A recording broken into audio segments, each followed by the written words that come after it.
Hello guys, welcome to my YouTube channel. So ngayon guys, update ko kayo sa Rhode Island.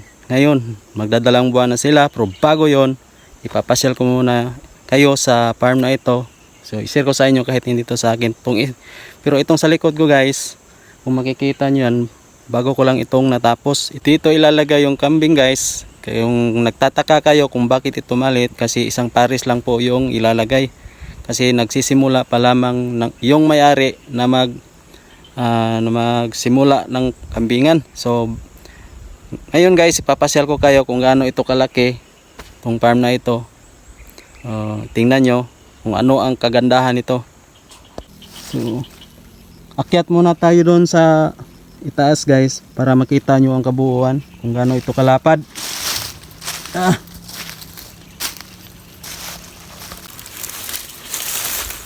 Yan. So ito na. Yan. So dito na tayo sa tuktok guys.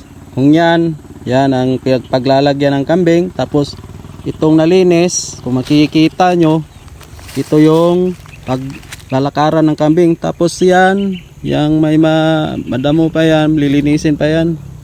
Pero doon sa kabila, kung makita nyo, yan. Nilinis na yung sa kabila. Kasi doon mag-a-add kami ng kulungan ng manok doon para sa mga breeder.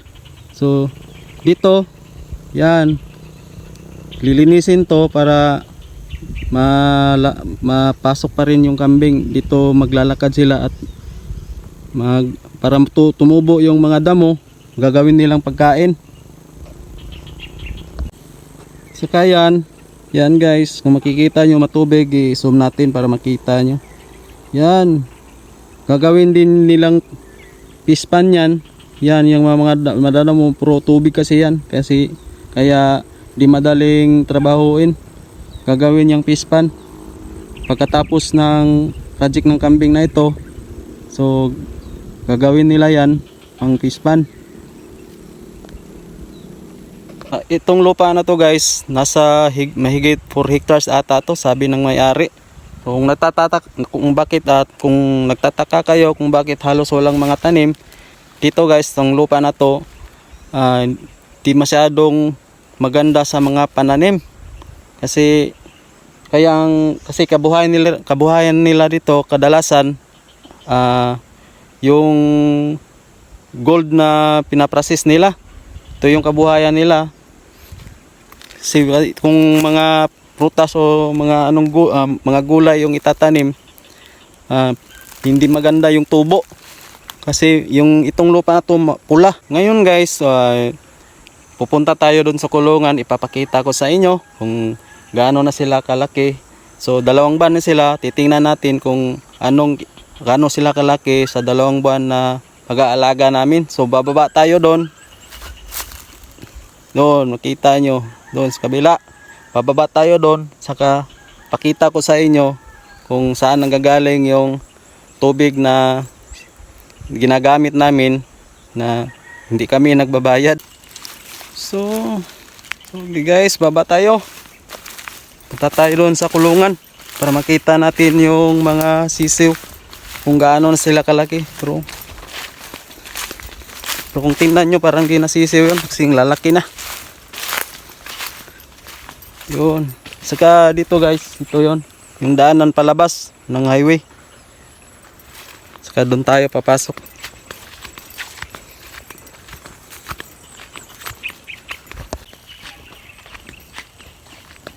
Yan. Kita ko muna sa inyo yung buong lupa. Sa kabila, hindi yan sa may-ari. Yung pinaglagyan ng kulungan. Dito lang. Yung sa taas. Ayan guys, doon yung tubig kinukuha. Makita nyo yan. Yung mga kanal, dito tumatagas yung sobra na tubig. Doon sa ibabaw, kinukuha.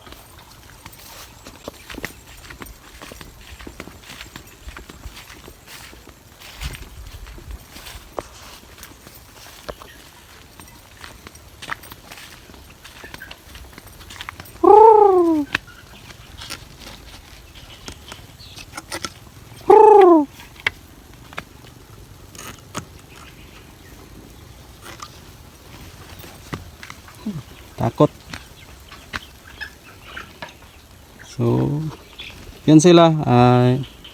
Bigyan natin sila ng pagkain para lumapit. Kasi yung tagapangalaga nito, kapag yung tagapangalaga pumunta dito, lumalapit to kaagad. Oh, yan. Simula na silang lumapit. Yan. Yan sila, guys.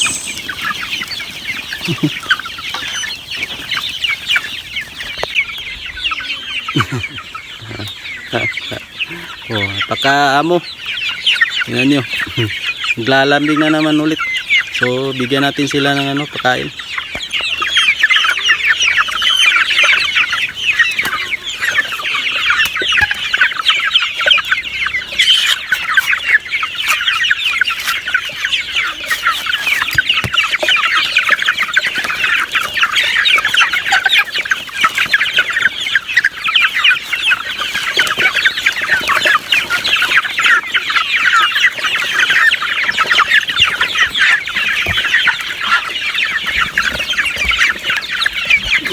Yan na po sila.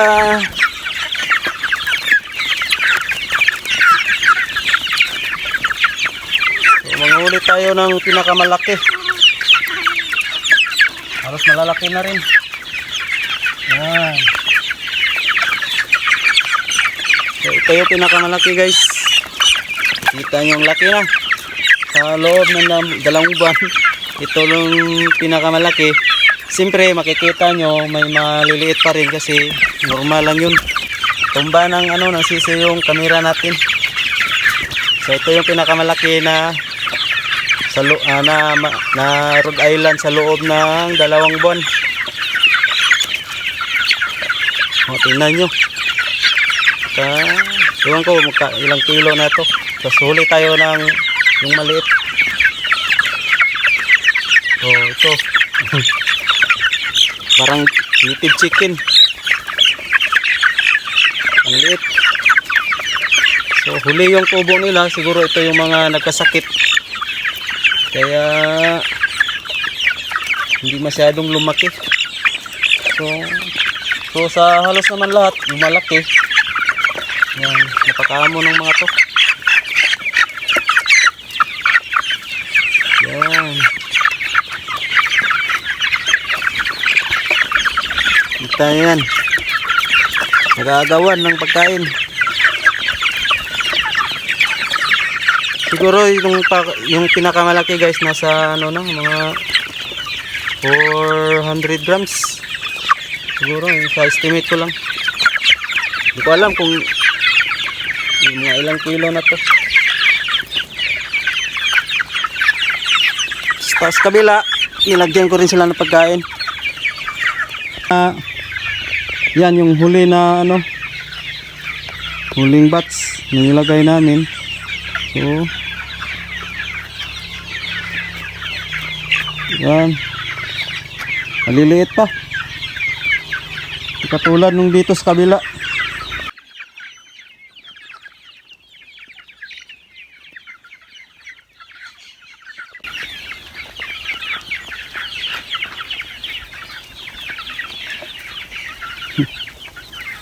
Maghahabulan sila ng pagkain kasi kulang yung nilagay natin.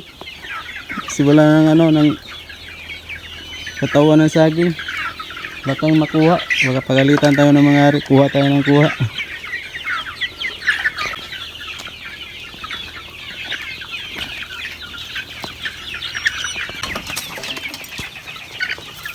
So itong sa kabila, guys, itong huling batch, hindi pa to 2 buwan. Wala pa tong 2 buwan. Kaya hindi katulad doon sa kabila na malalaki na. So ito matagal to gumaling sa mga sakit, kaya na-delay yung tubo nila din, kaya maraming maliliit. So sa awa ng Diyos naman ay nakasurvive naman po halos lahat.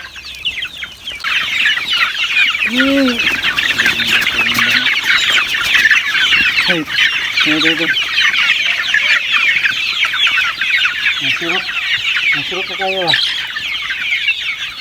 Ha? Kaya masurukan na Ang luwat sa nagbahog. Oh, no. Yeah. Uy! Ano ba eh?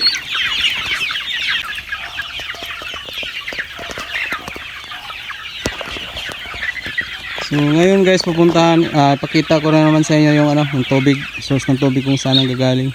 Yung tubig natin guys, kinukuha natin doon sa ibabaw. Ito yung hose na ginamit papunta dito. Yan. Libre po yan, walang bayad. Ito yung namin kinukuha. So doon sa ibabaw nang gagaling po ang ating tubig. Ayan, para sa supply na inumin ng mga manok. Saka magiging simula ng kambingan. So dito kami kuha ng tubig. So guys, tapos babaw, punta tayo doon si babaw. Yun yung sinimulan ng linisan. So doon ilalagay yung ating Rhode Island na magiging breeder sa susunod na panahon, pag sila ay lumaki na. So punta tayo doon. So dito tayo dadaan, aakyat tayo doon sa kabila. So hanggang dito yung magiging kulungan ng manok guys, yung nilinisan para sa mga breeder na ilalagay dito. So soon magiging gagawan to ng isang building para sa mga paitlogan ng mga Rhode Island na manok. So ayan. So yun sa kabila, hindi na yun sa amin. So bagong linis. So lakad tayo. Pasok tayo doon.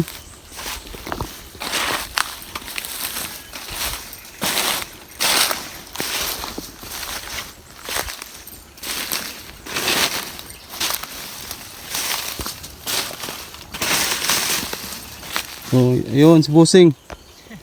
Zoom natin para makita. Yun yung inatasan na maglinis dito.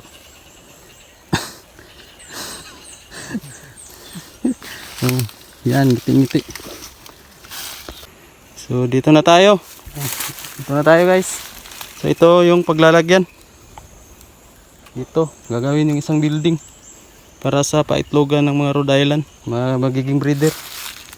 So, sa susunod na vlog, pag natayo na to, pakita ko sa inyo kung anong magiging kinalabasan ng lahat ng ito.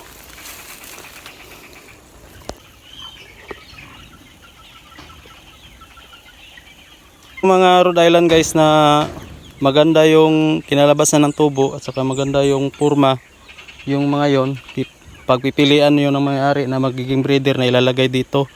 So siguro mula ngayon, siguro 6 na buwan pa ang antayin bago to ililipat dito. So malaki-laki pa yung tatarbahuin ng magiging lilipatan nila. So, yun, makikita nyo dyan, yan yung mga manok na ililipat. Sa ngayon ito lang muna yung maisisiro sa inyo at saka sa susunod na vlog. So update namin kayo kung anong mangyayari sa susunod naming gagawin. So yun guys, bye bye.